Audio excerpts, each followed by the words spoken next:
Tu ouvres ton terminal, un curseur clignote, tu tapes ls, et soudain, le monde s'affiche.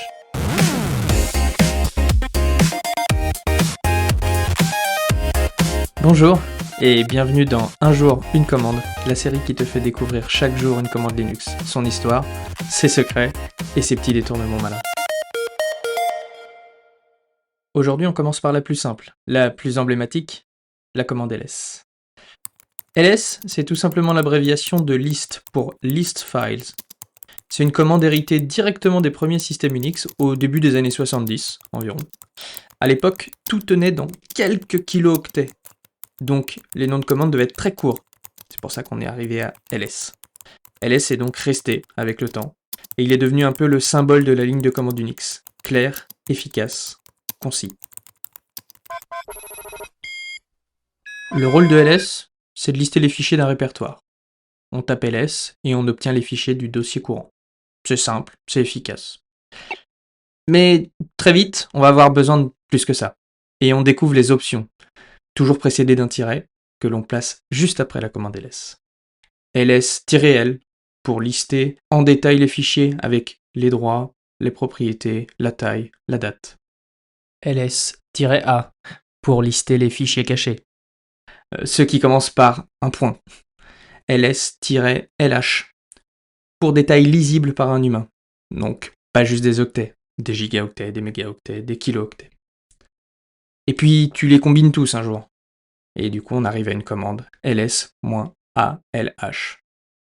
Et on obtient la vision complète, lisible, détaillée de tout un répertoire, sous toutes ses coutures.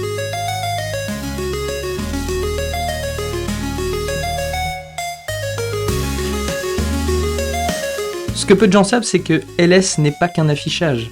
On peut s'en servir pour filtrer, trier et chaîner. Par exemple, ls-lt trie les fichiers par date de modification, du plus récent au plus ancien.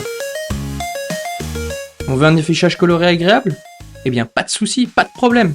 Sur la plupart des distributions, on peut activer la couleur par défaut grâce à ls -color égale auto, ou même ls -color égale auto grand F, qui rajoute lui-même des symboles à la fin des fichiers pour nous indiquer par exemple que c'est un dossier avec un slash ou que c'est un fichier exécutable avec une astérix. Dans les années 80, sur certains systèmes Unix, ls affichait par défaut une seule colonne, car les écrans faisaient 80 caractères de large. Et les développeurs, à l'époque, lisaient donc les répertoires verticalement dans toutes les sorties de ls, ce qui n'est pas le cas actuellement.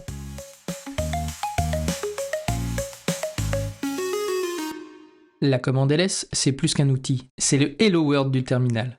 Une commande que l'on tape des centaines de fois par jour, sans y penser, mais qui nous rappelle à chaque fois la philosophie Unix. Faire simple, faire clair, faire efficace. C'était Un jour une commande, une série du podcast Vitamine Dev. Et la prochaine fois, on parlera de CD, cette commande toute simple qui te fait voyager dans ton système de fichiers. Et d'ici là, souviens-toi, le terminal n'est pas ton ennemi, c'est ton super pouvoir.